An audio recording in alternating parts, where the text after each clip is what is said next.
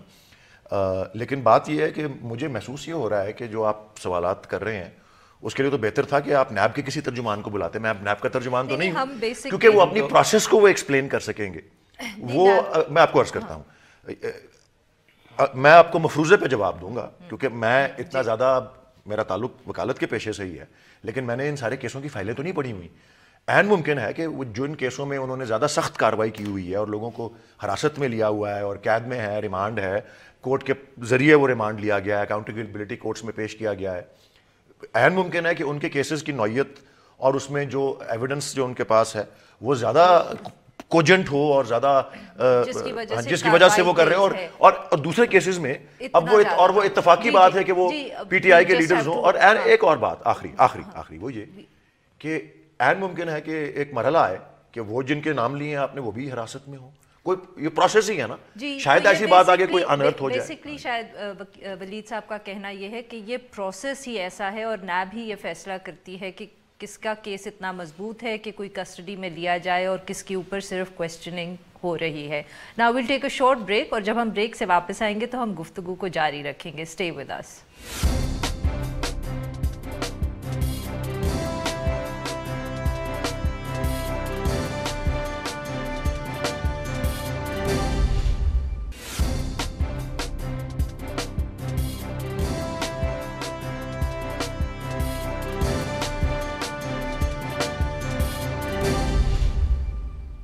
Welcome back. ہم گفتگو کریں ولید اقبال صاحب سے. جی ولید صاحب, تو اب جو یہ نیا ایک سٹیل میٹ لگتا ہے پارلیمنٹ کے اندر کمیٹیز کے اوپر, اسٹینڈنگ کمیٹیز پہ ہو گیا, جو اپوزیشن کی طرف سے یہ اعتراض آیا ہے کہ وہ کہہ رہے ہیں کہ ہم اب صرف جو بہت ان کے خیال میں کرٹیکل اور اہم سٹینڈنگ کمیٹیز ہیں ہم ان کی صدارت لیں گے, اور اگر آپ اگر حکومت ان کو کلائمیٹ چینج اور ایسی سٹینڈنگ کمیٹیز جو ان کے خیال میں اتنی اہم نہیں ہے وہ دینے کی کوشش کریں گے تو وہ ایکسیپٹ نہیں کریں گے. اس پہ اب آپ کے خیال میں یہ سٹیل میٹ جو ہے اس کو آپ کیسے توڑیں گے؟ آپ سٹیل میٹ کا لفظ اس لیے استعمال کر رہی ہیں کیونکہ یہ اتنے 3-4 ماہ یہ سٹیل میٹ جو تھا وہ پبلک اکاؤنٹس کمیٹی تک محدود تھا, اور اب وہ پبلک اکاؤنٹس کمیٹی کا حل ہوا ہے تو وہ انہوں نے دوسری ڈیمانڈ کر دی ہے آپ سے. وہ بھی 4 مہینے بعد ہوا. ہاں جی, اچھا, اس کا میں آپ کو 2 باتیں عرض کرتا ہوں. سب سے پہلے تو یہ کہ میں نہیں جانتا اس کی کتنی وقت ہے, لیکن یہ جو بات ہے یہ کوئی باضابطہ اپوزیشن کی طرف سے ایسا اعلان تو نہیں آیا ہے, صرف ذرائع کے حوالے سے یہ بات کی جا رہی ہے. جو آپ نے, جہاں تک مجھے علم ہے جی, میں نے بھی اس کو اخبار سے ہی دیکھا ہے, اور اس پہ انہوں نے کوئی ایسی پریس کانفرنس یا ایسے کوئی پبلک سٹیٹمنٹ اپوزیشن نے اس طرح سے نہیں دی. یہ ذرائع کے حوالے سے ہی اخبارات میں یہ بات آئی ہے. اور یہ بات بھی ساتھ ہی یہ جو وہاں پہ نیشنل اسمبلی میں جس طرح گنتی ہے کہ 23 کمیٹیز کی جو ہے چیئرمینشپ وہ چیئرپرسنشپ وہ حکومت کو ملنی ہے اور 19 کی ملنی ہے اپوزیشن. تو یہ اسی خبر میں یہ ساری باتیں ہیں کہ ذرائع کے مطابق یہ ایسی بات ہے. لیکن فرض ہم کہہ لیتے ہیں کہ یہ بات درست ہے اور یہ ان کی پبلک پوزیشن بھی یہی ہے, تو میں اس کو آپ کے یہ جو ابھی وقفے سے پہلے جو ساری گفتگو ہو رہی تھی میں اسی سے اس کو جوڑنا چاہوں گا. کیونکہ یہ بات تو واضح ہو گئی ہوئی ہے کہ وہ ظاہر ہے اپنی یہ جو کارروائی احتساب کی ہے یہ متعلقہ ادارے ہی کر رہے ہیں اور کریں گے, جس طرح عدلیہ ہے, جس طرح نیب ہے. لیکن ہمارا جو موقف ہے پاکستان تحریک انصاف کا, ہمارا منشور, ہمارا نظریہ, اس کے جو 2 ستون ہیں جو 22 سال میں وہی کے وہی رہے ہیں. ایک اور بات بھی, یہ پی ٹی آئی کا جو ایک اور بھی سب سے بڑا تھا کہ ہم وہ کہتے ہیں کہ انسٹیٹیوشن کو ہم بنانے پہ دلچسپی رکھتے ہیں, ٹھیک ہے نا. بالکل جی, جس میں پارلیمنٹ ایک بہت اہمیت رکھتی درست ہے جی. تو کسی بھی حکومت کا جو انٹرسٹ میں یہ بات آتی ہے کہ پارلیمنٹ کی کارروائی اسموتھلی چلتی رہے, اس کے مقابلے میں جو ہے اپوزیشن جو ہے ہمیشہ کوئی نہ کوئی گڑبڑ کرتی, ان کا ایک کام ہوتا ہے پروٹیسٹ کرنا. لیکن یہاں پہ الٹا ہوتا ہے, کچھ پی ٹی آئی کے لوگ زیادہ جوشیلے ہوتے ہیں, جا کے جو ہے وہ ایک حد تک جو ہے جو کارروائیاں ہوتی ہیں اس کو بھی ایک حد کرتے ہیں. جیسے آپ اسی پی ایس سی کے مسئلے کو دیکھ لیں, why did it take actually 4 months to resolve that issue. یہ پہلے ایک ٹریڈیشن چلا رہا تھا, پہلے کیوں نہیں ہو گیا؟ بس جی اس پہ واقعی بہت تحفظات تھے, اور ہمارے پرائم منسٹر کو پرسنلی بھی تحفظات تھے اسی بات پر کہ یہ کس طرح سے پبلک اکاؤنٹس کمیٹی جو ہے اس کے سربراہ اپنے ہی کیے گئے میگا پروجیکٹس کو جو ہے اس کا جو ہے اسیس کریں گے یا اپریز کریں گے یا ایویلیویٹ یا اس کا احتساب کریں گے. یہ تو کانفلکٹ بہت آف انٹرسٹ ہے بہت بڑا, اور دنیا اس کا مذاق اڑائے گی. اور جب اس کا وہ نہیں, پھر اس کا حل پھر یہی نکالا کہ ذیلی کمیٹی پہ وہ معاملات جو ہیں وہ پی ٹی آئی ہیڈ کا یہ سجیشن آپ سے 2 مہینے پہلے آپ کے پاس موجود تھی. بہرحال جی اس کو یہ ایک نیک نیتی کا بھی ثبوت دینا تھا, بہرحال وہ دے دیا. اور میں جو بات عرض کرنا چاہ رہا تھا کہ اب سوال یہ اٹھا ہے نا کہ جی اب یہ اگلا ڈیڈ لاک جو سو کالڈ جو ہے وہ, اب اس کا تعلق تو میں جو محسوس کرتا ہوں اور ہمیں جو نظر آ رہا ہے مجھے اور میرے ساتھیوں کو, وہ تو یہی ہے کہ جب وہ انگریزی کا ہے نا کہ ہیٹ ٹرن آن ہوئی ہے, اور اس کے لیے وہ اسکوئرم کر رہے ہیں جو انگریزی کا لفظ ہے. اور اگر آپ سے سوال پوچھ سکوں وہ یہ کہ یہ جو کل پرسوں ایک آڈیو لیک ہوئی راجہ بشارت صاحب کی کہ وہ ہاسپٹل کے انچارج کو فون کر کے کہہ رہے ہیں کہ آپ فلانے بچے کی جو ہے ٹرانسفر کر دیں ایک ڈپارٹمنٹ سے دوسرے ڈپارٹمنٹ پہ, یہ پہلا واقعہ نہیں ہے جب سے آپ کی حکومت پاور میں آئی ہے. اس طرح پہلے بھی ہو چکا ہے پنجاب کے اندر پولیس آفیسرز کے ساتھ, پھر اسلام آباد میں. تو یہ کتنا امبیرسنگ ہے آپ کی حکومت کے لیے کنسیڈرنگ کہ P T I came into power promising کہ ایسے واقعات نہیں ہوں گے؟ بہرحال جی واقعہ جو ہے وہ تو ہو چکا نا, جب وہ آیا منظر عام پر تو اس پہ فوراً ایکشن لے لی گئی. پرائم منسٹر نے باقاعدہ through the federal health minister اس کو نہ صرف ٹیک اپ کیا بلکہ فیڈرل ہیلتھ منسٹر کے ذریعے وہاں میسج بھجوایا عامر محمود کیانی صاحب کے ذریعے کہ جی آپ اپنے فیصلے جو ہیں وہ بالکل میرٹ پہ کریں, اور پرائم منسٹر کی طرف سے یہ براہ راست پیغام ہے. اینڈ یس جو اپنا متعلقہ گورنمنٹ ہے پروونشل گورنمنٹ کا یہ حصہ ہے, تو اس کے اوپر جو ہے پولیٹیکل انٹرفیئرنس کے بارے میں تو وہ بڑے کلیئر ہیں عمران خان صاحب. لیکن اس سے پہلے جو بات کر رہی تھی now we have to take a short break, اور جب ہم بریک سے واپس آئیں گے تو ہم بات کریں گے سینئر آرٹسٹ علی اعجاز صاحب کی جو آج وفات پا گئے. Stay with us.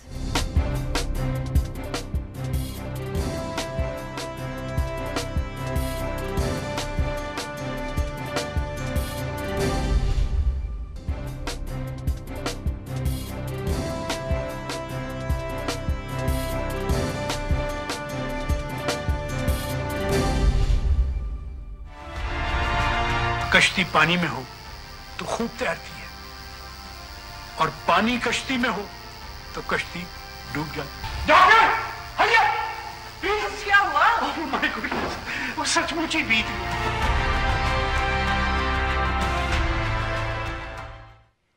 Welcome back. Programme کے آخری حصے میں ہم بات کریں گے سینئر آرٹسٹ اور ایکٹر علی اعجاز صاحب کی جو آج انتقال فرما گئے. اپنی ورسٹیلٹی کی وجہ سے مشہور علی اعجاز صاحب نے ٹی وی ڈراموں اور فلموں دونوں میں بہت میں مقبولیت حاصل کی. ان کے ڈرامے دبئی چلو اور خواجہ اینڈ سنز آج بھی لوگوں میں مقبول ہیں. اس کے علاوہ فلموں میں بھی ان کے کئی کردار یادگار رہے. ان کے کریئر پہ بات کرنے کے لیے آج ہمارے ساتھ موجود ہیں سینئر آرٹسٹ محمد قوی خان صاحب. ویلکم ٹو دا شو قوی صاحب. جی السلام علیکم. السلام علیکم سر. بہت بہت شکریہ آپ نے ہمارے لیے وقت نکالا. اب ہمیں ذرا تھوڑا سے کچھ اپنی جو آپ کی یادیں ہیں علی اعجاز صاحب کے حوالے سے اور ان کا جو کریئر تھا اس کے بارے میں کچھ ہمیں بتائیں. جی علی اعجاز صاحب میرے ساتھ 64 سے ہی تھے جب ٹی وی کی ابتدا ہوئی تھی. ہمارا ایک اسد شاہ خان کا لکھا ہوا ایک تھا لاکھوں میں 3 ڈیٹیکٹیوز اس میں ہوتے تھے, doctor no, doctor yes, doctor what. تو میں ڈاکٹر نو بنتا تھا, وہ ڈاکٹر واٹ تھے علی اعجاز, اور ایک قمر چودھری صاحب تھے مرحوم, وہ ڈاکٹر یس ہوتے تھے. وہ ہماری سیریز جو تھی وہ تقریباً 1.5-2 سال چلی تھی بہت. تو ہماری ابتدا شروع سے ہی ہوئی. اس کے بعد ہم ساتھ تھیٹر بھی کرتے رہے اور پھر ہم فلم میں بھی گئے. اور علی اعجاز صاحب چونکہ شروع سے ہی بہت ہی محنتی تھے اور جتنا بھی ان کا کام ہے اور لوگوں نے دیکھا ہے, اور فلم میں جانے کے بعد باقاعدہ وہ ایک فلم کے ہیرو بن چکے تھے, جو بہت کم لوگ ہیں جن کو اتنا عروج ملتا ہے. تو میں سمجھتا ہوں کہ علی اعجاز صاحب نے ایک بڑی بھرپور زندگی گزاری, جو ایک ایکٹر کے لیے اس سے بڑی اور کیا بات ہو سکتی ہے کہ جب وہ